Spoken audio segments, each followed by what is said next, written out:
Good afternoon, everybody. Thank you for joining us on today's webinar focusing on the Podium Data Connector and building a federated view of data in your data lake. I am Barbara Petroselli. I'm the host of today's webinar. Our speakers are John Felahi, who is the Vice President of Product at Podium, and Peter Kim, who's part of our technical sales team. We have an hour set aside for today's webinar. Not sure we'll take all that time. We'll take as much as we need. So it'd be great if we could keep this very interactive. If you have questions along the way, please enter those through the question function in the GoToWebinar tool, and I will periodically interrupt our speakers and we can address questions as we move through the material. We'll also have time for Q&A at the end. Today's webinar will be recorded, and I'll send around a recording to everybody probably tomorrow. Even people who registered but did not attend. So if any of your colleagues fall into that category, they can be assured they'll get a copy tomorrow. This is part of a series of webinars that Podium is doing that relate to some of the new capabilities that we're building into our platform as part of our current 3.2 release. There was a webinar we did a couple weeks ago that focused on the addition of some intelligent data detection. And in a few weeks, we have a couple other webinars coming up that focus on our new hybrid elastic cloud capability. I will reference all of that in my follow-up notes if you're interested in learning more about those aspects of data lakes that will be available for you to pursue. So again, enter your questions to the question function in the webinar tool. And with that, I want to introduce our first speaker, John Felahi, who is the leader, VP of Product here at Podium. Thanks, Barbara. Welcome, everyone, and thank you for taking the time to join us today for a little bit and understand a little bit more about our product and our vision on how we help our customers really understand what's available to them in their world of structured data. So with that, I will spend a moment trying to get, let's see, I got it. There we go. So really kind of when the team was put together, they really tried to understand what was not working for a lot of the customers that they've seen over the last 25 years. Fundamentally, I'm not going to go read through this list. The real issue is there are too many bottlenecks in today's world given the volume of data, that the old methodologies and the current methodologies need to be changed in order to deal with the performance requirements and the interactive requirements to get answers to drive your business more effectively. So with that, we really kind of are trying to figure out how we can help our customers really become agile and get to the things they need to do more quickly so they can make decisions based on the data and analytics that they have. So there's really kind of a new approach to the system. And if we think about it, and if you think of that thin red line as the application, there are really kind of two key sides. One, people collecting the data and really validating the data, making sure that it's trusted information, that the governance teams and the other teams have done their job, so that anyone on the business side can consume it and use it effectively to make decisions to drive the business more effectively. So it's kind of straightforward that I am not having a great time with the mouse, but I will move on. That you really need a way to kind of make it work. And what's really in there is this kind of marketplace. If you think of the software as this having multiple views, what does the IT people need to look at and do versus the business consumers, you really need a marketplace. And one of the things is, how do we make it scale? How do we make it governed and secured? And how do we organize all that information smartly? And that's really the Smart Data Catalog, where we leverage lots of insight about the data and lots of metadata about the data so that we can allow people to filter, navigate, and organize the information effectively. So Podium is really the first and only data marketplace that we know of. Our real goal is to make data self-service on demand. And what that means is it's an end-to-end system. We go from the source systems, collect the data in a secure way, actually clean it up, and we'll spend a little bit about that. We'll do profiling, validation, apply the metadata, the rules from the governance and other teams, and then make sure that it's available to the consumers in an easy way for them to find what they're looking for, pick the right things, and know that they have trusted data to go use. We have unbelievable performance over traditional systems, productivity gains, cost cutting, all documented up on our website with a number of case studies if you're interested in the details. So as Barbara talked about, in 3.2, we really kind of took some of the underlying technology we had and up-leveled it one more level again. There was a whole webinar that talked about intelligent data identification and how we leverage that to do things like PII detection, clear duplicate data detection, and lots of other things that businesses can do because we find things that no one else does about the data. Second, and that's the one we're going to talk about today, Data Conductor, how we can start to help someone understand what data is available, how they want to catalog or leverage it, how they want to optimize their cost savings in their distributed storage environment, and look across the whole enterprise on the data that they want to have available to their consumers at different points of time, and we'll walk you through that. And then, as Barbara mentioned, there will be another session later on how we've optimized to maximize or minimize costs, but maximize the environment if you decide to use an elastic cloud environment. So why Data Conductor and what is it? For most people, when they look at tools that run on the Hadoop environment, which is really the nice distributed storage environment with lots of great processing tools, they've traditionally found tools to either work within that environment or manage the data that's just within the application that's taking that part of the lake. One of the downsides of that approach is there's lots of data in many customers that the data is already in the lake, they don't want to reload it, or they have data in other sources where they don't want to load the data, but they want to expose the schema and what's available to the data consumers so that they can say, that is something I'm interested in, can you bring that in?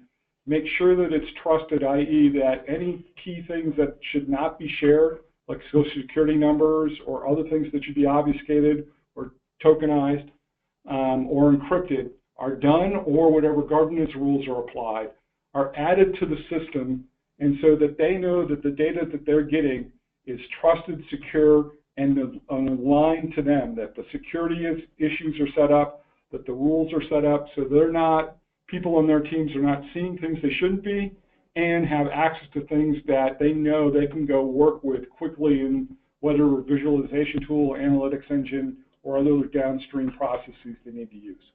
So really what we're trying to do is really make the ability for the people that have to deliver data or process the data easy for them to go point to places, and then also decide how they want to optimize how that information is kept on the lake.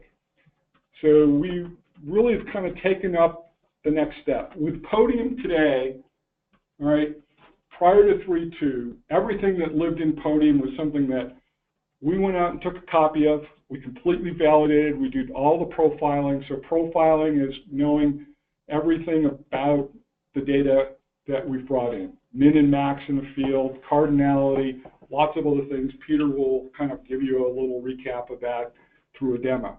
And that you can then go do lightweight transformations and then publish it out to where you need. We managed all that, we kept all the rules, we kept all the data within the environment. With 3.2, we've added 2 new levels, and I'll talk about the next one of the 2 first. Register. What that means, we actually, someone says, this is important to us to kind of understand, but I actually don't want to have another full copy of the data sitting in Podium or in the part of the lake that Podium's managing.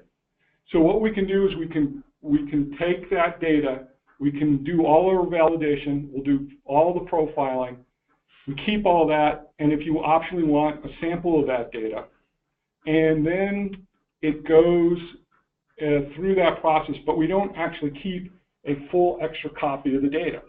So this means that you now can reach out to areas and keep information around, or it's information that you've had fully managed for a while, and then decide, I just need to keep the validation and profiling information and a light sample around so that I can, and then delete the data because I'm kind of done with the work. Could be end of the quarter work, data for your books, or projects that, you know, the life cycle for that project's now over with, but I might want to keep some of it around for future use.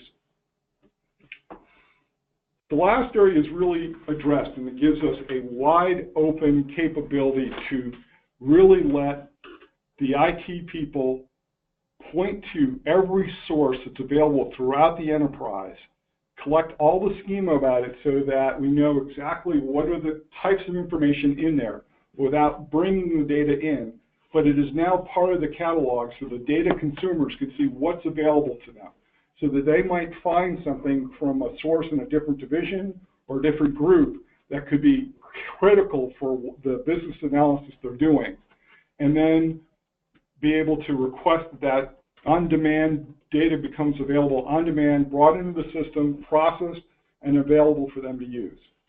It also can be the reverse. For example, they have lots of information already out on the lake. That information has to stay in its original format because of legal or governance or audit requirements.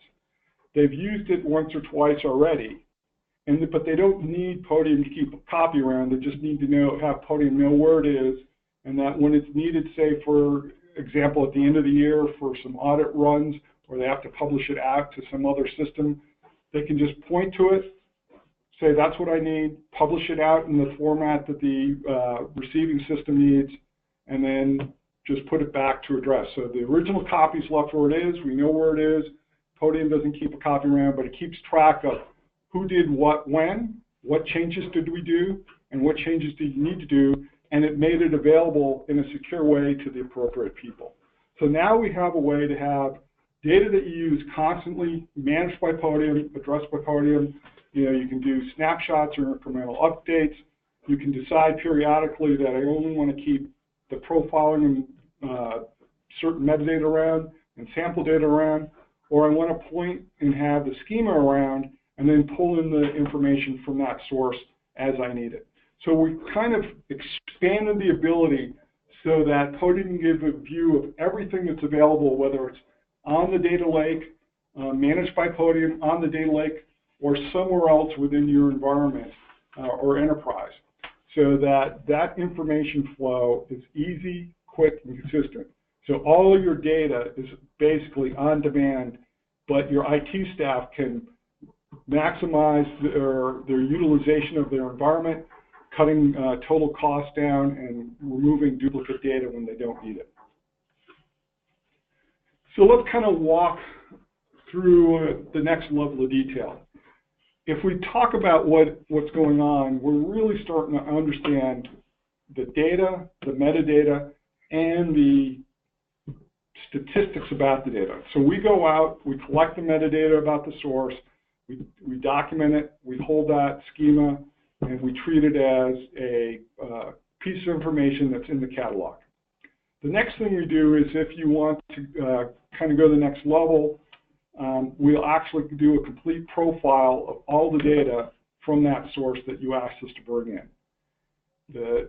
Then if you want to keep it fully managed or run through that analysis, we will go through that and actually create good, bad, and ugly records. And what do I mean by that is good records are records that match what the requirement is. For example, you said that this field, it should be an integer. Everything in there matches that requirement, whereas a bad record says, I've got a record here, you told me there were 11 columns and I got 13, or I have less than 11, I have 9. And ugly says, well, there's some data in here that doesn't match what you told me. You told me these should be integers and I have some string fields. So there's things that we can go help you clean up and identify and quickly kind of make the data clean and secure for the rest of the environment. So how does that kind of break down with these capabilities we talked about? So when we say it's managed, we basically get the source metadata, we do the profiling, we do all the validation, we keep all the data, and we manage all the processes and who touched it, when, how it was touched, who has access rights to it. All that's part of the process, and it's a full data set. Register says we've done the first two. We've kept some sample data for you after we've done the validation, and that sample data, all the statistics and information around. You can actually try building prepare a lightweight transformation, or go out and do some of the other job work, even with sample data, to see how the schema flows or how that works, long before you might bring in some very large information from one of your mainframes or other data sources. And address says, we're not sure someone wants to use this data, or we've used this data, but it only gets used roughly once a year or periodically. We don't want to have Podia keep a copy around, so we'll just keep the schema of it and whatever background we've had through its life cycle. So it might have come in as managed, dropped to registered, and dropped all the way to addressed.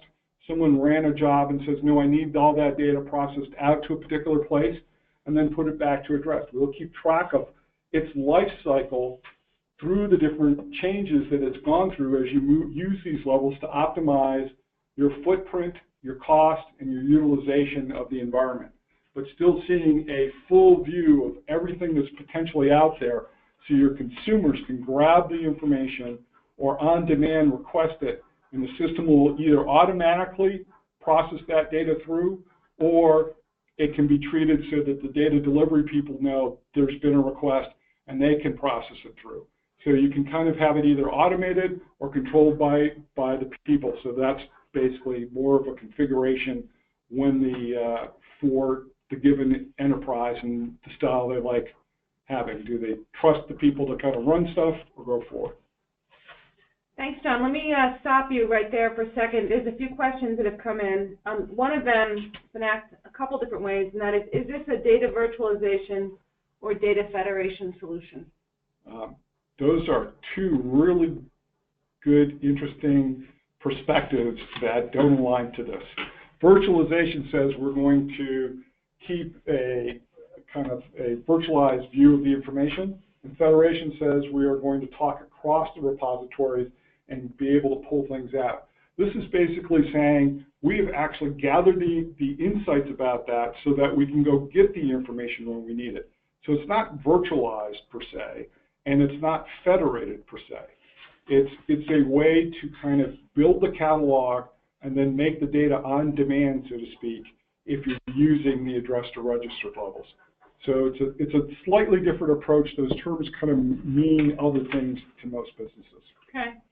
Another question that came in had to do with metadata, and the question was, is it possible to create business tags and names as part of the metadata that you're creating around the data? Oh, that's a great question. And the answer is yes, of course. But let's kind of, maybe Peter can cover a little bit that in the demo. I will show that in the demo, John. So I'll make sure that is shown. Great, because there the one thing that we try to do is we try to keep building on the richness of the metadata in multiple ways. There's actually so I call it the metadata about the data, so things that we learned about the data, and then there's metadata about the metadata, i.e.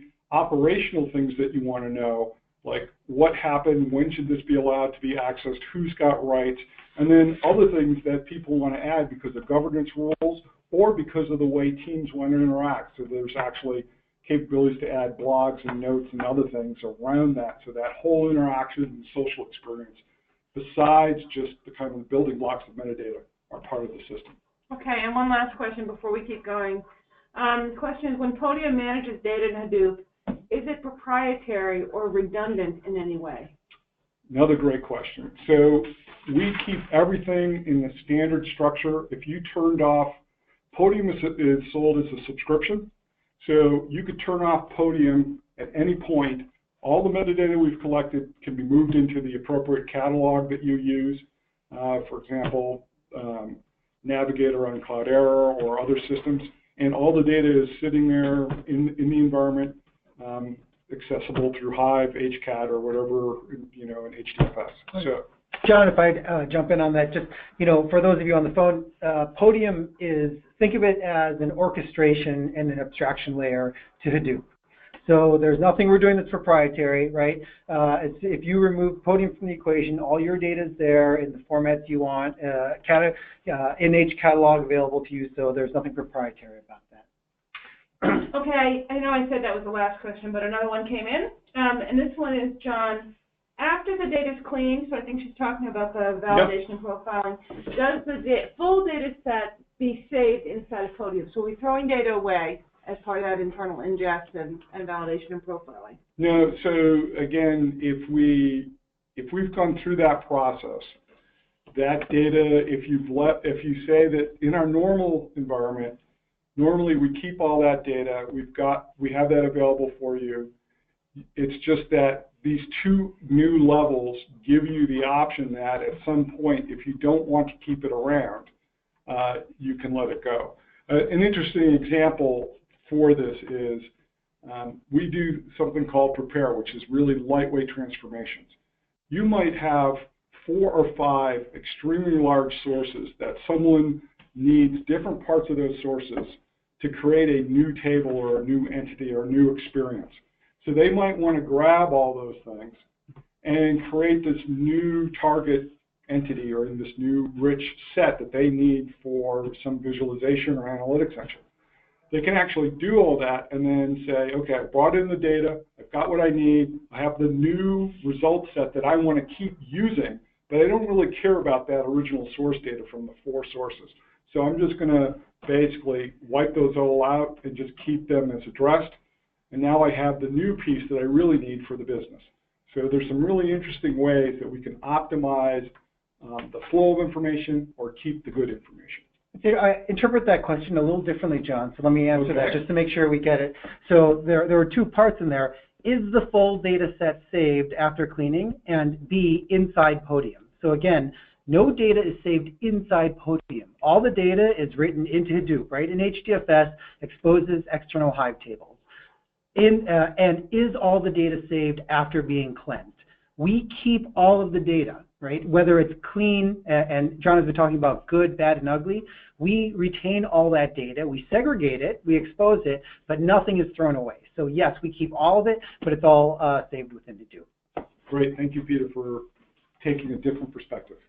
Why don't we keep going? All right, I don't think there's much more to go through, so I think at this point, instead of, we kept some slides as backups in case, as usual, to talk through a demo, but we'd rather give you a live demo. So, Peter, I'll turn it over to you. Great, thanks. So I'm actually going to jump into the product Podium. I'm going to jump back and forth into Hue so that you can actually look at what's happening behind the scenes in Hadoop as I go through this. But if you look here, I am in our source module. And source is where we set up to onboard and do the ingestion process of data. And I have 3 different sources. In each source, I only have 1 entity, right? Defined at 3 different levels. And if you recall, John talked about managed as a level where we're actually doing the ingestion of the data and bringing it into HDFS and doing the profiling and everything to it, right? The opposite of that is addressed, where all we have is the technical metadata from the source itself. In between is this concept of registered, where you have available to you sample data and the profiling that comes out of our ingestion process, but we don't actually manage the data. We're not keeping any of that data. So we have 3 different levels here. Going back to one of the questions that came up was, do we support business names and tagging and that sort of thing? So you can see here that we may have a technical name that might be consumer UPCs, but the business name might just be UPCs, right? If you keep drilling down, this goes all the way through to the entity and to the field level. And if I look at the field level, there's a lot of business metadata here that will help me understand this. So while the the technical name for the field might be volume, right? The business name might be beverage volume, usually announces with some description, an example here of the descriptions that might be in here. So from a metadata point of view, that's the kind of things that we're bringing together in terms of both the technical and the business metadata. So let's drill in a little bit farther into this idea of the managed versus addressed and registered. So for managed data, I'm going to drill into my transaction here, and I've got an entity, and this has transactional data. And if I look at my load log, I've actually loaded 411,617 records, and you'll see here, as John said, right, there were some good, bad, and ugly. But we've actually, this is Podium running the process of taking the data externally, moving it into HDFS, running it through our validation and profiling process, and then landing it and exposing it in Hive. So the outcome of that process is, here I drill down to the field level, and for each of my fields, in addition to my business and technical metadata, you'll see that we have profile information from that process, right?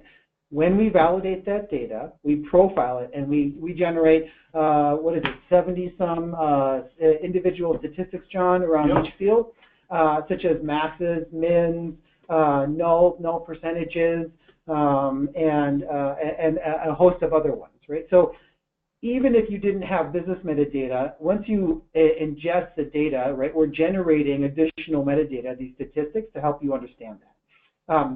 This data, because I'm in a managed data set, is now actually landed in Hadoop as actual data. So if I go back to into HDFS and I drill down to, it was my consumer transaction, that was my source, and I have an entity called transactions, and I have a single load. And that load has directories good, bad, and ugly data.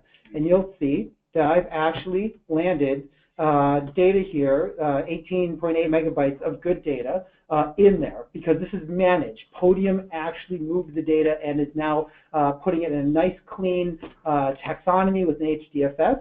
And it's also queryable within Hive, right? There's going to be data there. Whereas if I take a different entity, let's look at UPCs, right? So UPCs are registered. And if I drill down to the field level, we'll see that these have statistics around it, right? Because we've actually run it through that validation and statistical profiling process, but not landed the data. So in Hue, well, let's jump to Hive this time, right? So I'm going to query the entity of consumer UPCs. So I'm going to query this, and what we'll find out is, even though I've run the process to gather the statistics, I get 0 results because there is no actual data landed here. So all that you really have is this nice, rich smart catalog that John was talking about.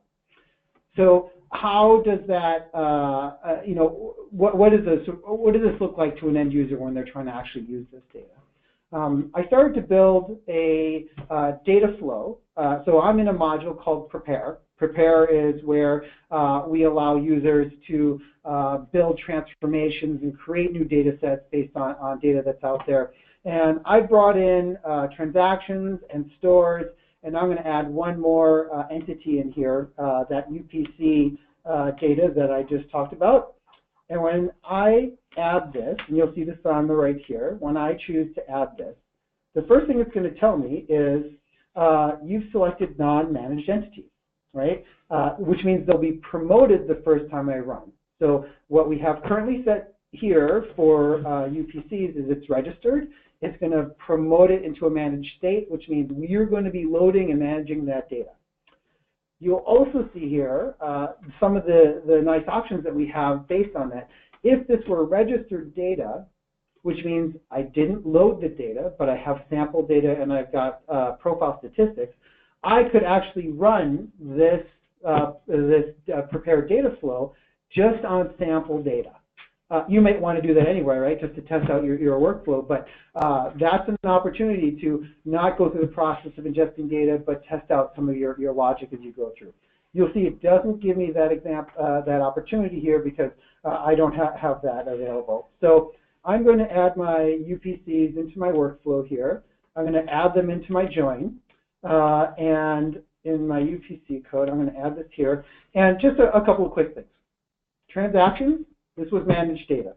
Managed data means I have my profile data, including data distributions. I have sample data available to me within here. And then with the stores, let me get out, sorry, this little thing in the way. With the stores data, the stores was an addressed entity. That means we haven't run it, it's just technical metadata. We haven't run it through any process, there's no profile data, there's no sample data available. The UPCs were in that middle state, registered data, right? We've got profile information, data distributions, and sampling available, right? So I'm going to save this workflow, validate it, make sure that I haven't done anything stupid, and go ahead and run this. So what's happening in the background is that we are kicking off this process, but in order to kick off that process, it needs data to run it. So the first thing it's going to do is it's going to check, are all these entities in managed state? If they're not, they're going to now, in the background, promote these to a managed state. That means what's happening is it's actually kicking off, and I'll jump over to this. I'll see where we are. Hold on. Let's see where we are in my load logs. You'll see that right now it's running a load for my stores. So it's actually kicked off a process to move this into a managed state. So why don't I just, while that runs, ask you a couple questions that have come in, Peter. One of them is, and this speaks exactly to this, it says, are you actually distributing a query as part of this process? Are you pushing a query out for distributed execution as part of this process here? Great. So I think John talked about this around virtualization, right? To me, that's a virtualization approach, and this is not that, right? What we've done is we've said, hey, this is in the catalog. It's in a state where we don't have the data in the data lake. And I like to think of, the philosophy around the data lake is, let's put all the raw data in the data lake, and then let's do all the transformations right there locally so we're not moving all this stuff across the network, right? So we are not distributing a query across the wire. We're bringing the data into the data lake and then executing it locally. Okay. A couple other questions. This one from Sammy is, how do you deal with hysterized master/reference data in HDFS?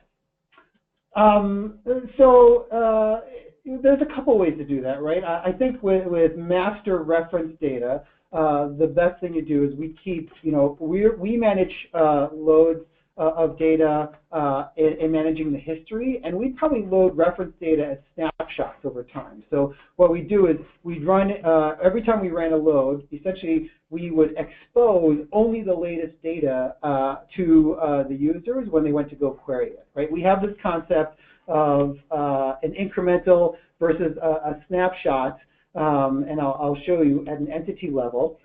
You can define an entity as a snapshot or an incremental, and if we ran it as a snapshot, that means when I actually go to query this data, just show me the latest data, and I think that's how we manage something like that. Okay, another one. We're probably done with our ingest now, but just because it's relevant. When a source gets moved from managed back to non-managed, do the artifacts from being managed, like stats, external table definitions, prepared, transformed, do they persist? So when we move from managed to non-managed, the data is removed, right? It's no longer queryable in Hive. The metadata remains that defined that object and those other pieces.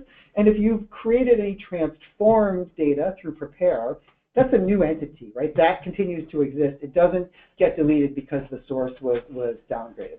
Yeah, the only specifics, so if you go from managed to registered, what Peter said is 100% correct, and we keep all of the profile and validation parts. If you go from managed to addressed, even the profile validation statistics are gone. But if you looked at the logs of that entity, you would see who had made that decision to demote it to that particular level, and you'd see that that entity had gone through, had started as managed at some point in its life, how many incremental or snapshots had been done during that life cycle as managed, and then when it was demoted. So we keep all the audit logs and all the information of the life cycle of that entity as long as it's in the system. So you can kind of go up and down, so to speak, through the levels, depending on when you need it. So information might be for the beginning of the year for 3 months in a fully managed state, go to registered. After 4 months, the data delivery team or IT team says, no one's used this for 4 months, we're going to demote it all the way to addressed. And then all of a sudden at the end of the year, someone says, I need a copy of that. They do data on demand for their work. It loads the data in and it's available until the people who manage the system say we will demote it again. All right, let's just take one more question. There's a lot coming in here, and I want to get to them all, but I also don't want to destroy Peter's flow. There's not much left in the I mean, we covered most of it. All right, so here's a question, which is, what are the technical and commercial limitations / constraints for multiple business users updating metadata simultaneously? Update commercial limitations. There are no, I mean, there's no commercial limitations, no. John, right? So the platform is sold on a license basis with it's not a per seat thing.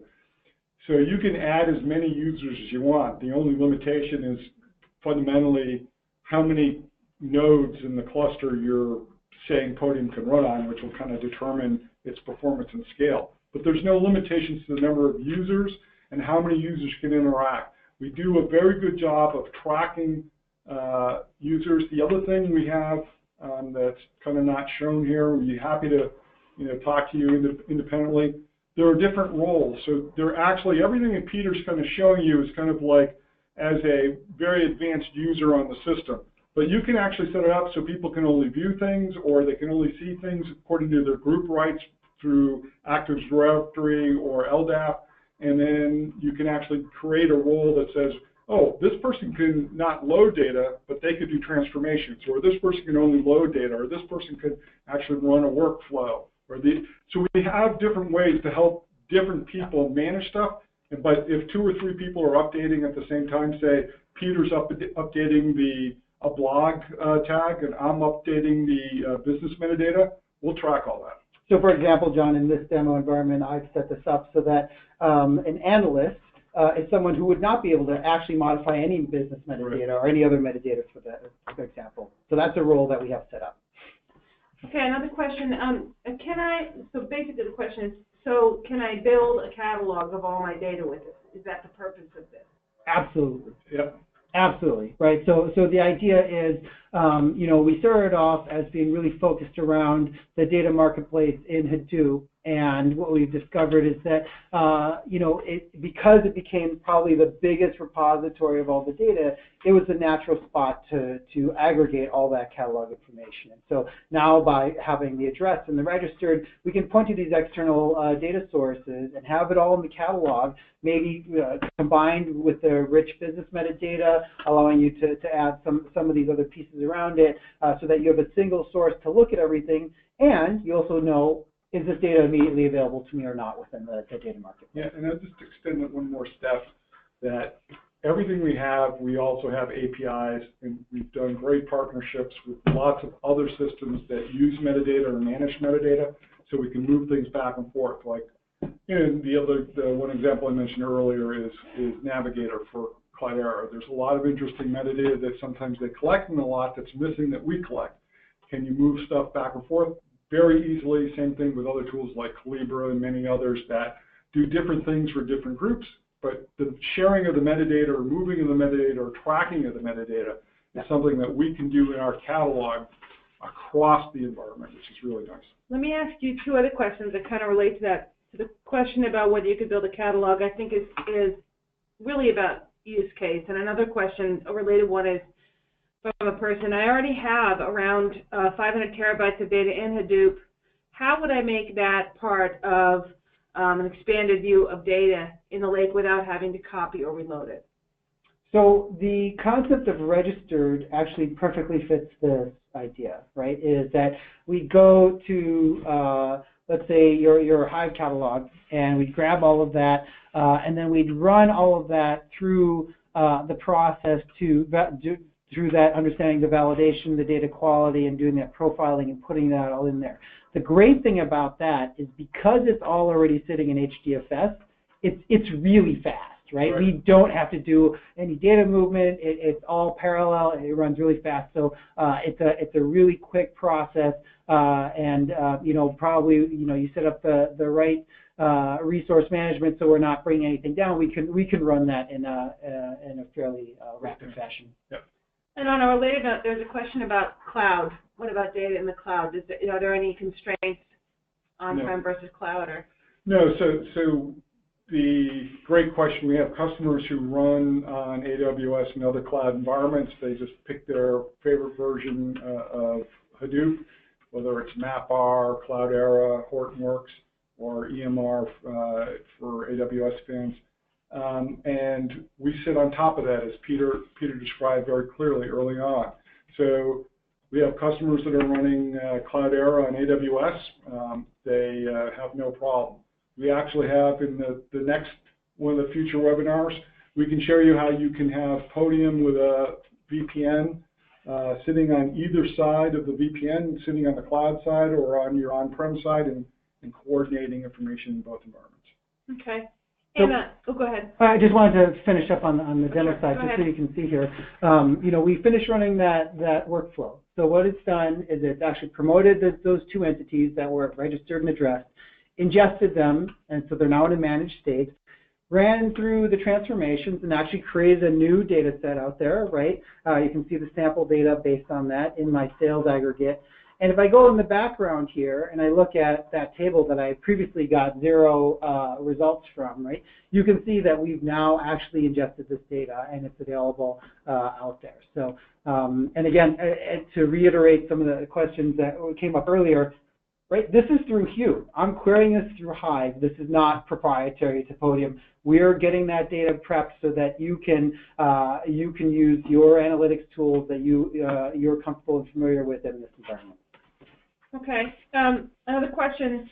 This question is really about the data that is addressed. So it is not copied natively into Hadoop as part of the data lake, but it's considered address data. How do we keep synchronized with that data? If changes happen there, how do we know about it? What's the process? So I'm going to answer the question specifically, but also make sure people don't assume that address always means outside. So you have two options. One is when we first go out, you can do what I call a manual update, right? So you basically sit there and say, I want to point to this source. We're going to go query it. We're going to gather the schema. We'll capture who asked for that, the date, and that'll be in the logs and it'll also be in the catalog. By default, that's the methodology you use. We also have a workflow scheduler in the product, so you could actually have it scheduled that I want you to daily go check that source and see if the schema has changed or there's been any changes. But again, address doesn't have to be data or information that is outside of the lake, right? It could be also that there's data, as Peter pointed out in that example, it doesn't have to be registered. You could just say, I want to point to those 5 terabytes of data sitting on the lake, make them addressed, and only even do any work on them when someone says, that's important to me now to bring into the system because they need it for some other activity. Yeah. Okay. There's a question that, can I catalog, so I can catalog everything in my classic data warehouse staging area and provide seamless access to data scientists on HDFS. I just want to confirm that. And the next part of that is, do you support Parquet? Sure. So it's interesting that you use those terms. We do think some of the classic data factory kind of terminology and constructs kind of disappear, right? I don't know why we would continue to have that kind of data staging area. Of course, you've got your data warehouse, and it's still going to go fine. We can definitely do that, right? But there is really an opportunity to think about how long do I really need that data warehouse, right? Is that something that needs to continue? But yes, we absolutely can catalog everything that's in your staging area. And of course, we do support Parquet. You have a choice when you're on board and ingest data to land it into a canonical format of your choice, whether it's Parquet, ORC, or text tab limited file. Good. And then a question, is there a business glossary component? So from business glossary, it has different meanings to different people. So what I will say that we do have, right, this business metadata layer that lets you add business definitions to at the technical layer, right? So for example, at a field layer here, right, I've got business names, business descriptions, there might be technical descriptions. To some folks, that's a business catalog, a business glossary. To others, there's sort of another layer, right, a sort of semantic layer that represents. We tend to leave that to the metadata specialist tools to do something like that, and we'll integrate with them and make those happen. Yep. Let me add something to that as well, which is our point of view about this is that, and this is confirmed in how our customers use our product, that the coupling of the metadata and the data right next to each other in this environment allows you to execute governance and to do things like add tagging to data in a very practical, applied way. So there's a big benefit in having the data and the metadata next to each other. So if you're driving a governance process, if you're adding definitions, you can be looking, for example, at direct samples of the data, comments from other users, and use that to inform enhancement of the data with tags and attributes and definitions. But we also don't really think of Podium as a wholesale replacement for whatever you have in place now as a data governance environment or where you store a broader business glossary, for example. So we have built integrations with our customers to other governance platforms they might use from IBM or from Calibra, so that whatever they do inside of Podium to document or enhance or govern the data, they can then synchronize with whatever corporate standard they already have in place. So that's kind of the middle ground that we try and strike in supporting governance, but also integrating with the wider world. All right, so are there any other questions? I think we've worn out the team. Yes. Actually, can you go back to PowerPoint one more slide? Oh, there's one more. Can the metadata catalogs be exported as a user-friendly format? The answer is yes. So nearly everything in Podium is available through an API, easy to pick a format and export the information.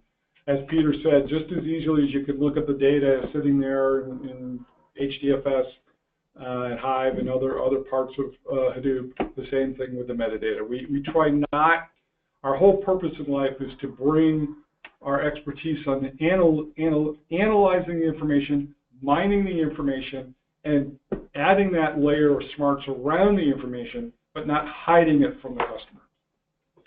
Thank you, John, and thank you, Peter, too. So before we wind things up today, let me just suggest a couple ways that you can learn more and continue the conversation if that's something you want to pursue. First, we recently had a couple of interesting articles published that go into more depth about this capability of building this expanded view of data in a data lake, both data inside Hadoop and outside or more broadly. When I send this link around tomorrow, I will include a live link to this article that you guys can go find. I mentioned as well that we have 2 upcoming webinars in the next few weeks, and then we'll let you stop for the holidays.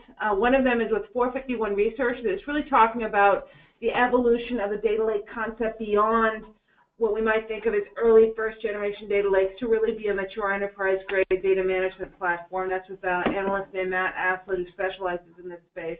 And then we're doing another one with Bob Vecchione, who's our Chief Technical Officer, that goes deep on what we're doing around supporting cloud, on-prem, hybrid, and leveraging and exploiting AWS EMR capabilities to help customers build whatever kind of configuration for their data lake that they want today, and then to migrate forward as needed if, for example, their company moves more aggressively towards a cloud strategy, and that's in December. Additionally, I've included here John's contact details and Peter. They would be happy to speak with any of you directly by email or call if you have follow-on conversations or want to go into things in more depth. So having said that, thank you again to our speakers, and thanks all of you for joining us. And we look forward to speaking to you in the future. And with that, I am going to end today's webinar. Thanks. Thank you. Thank you.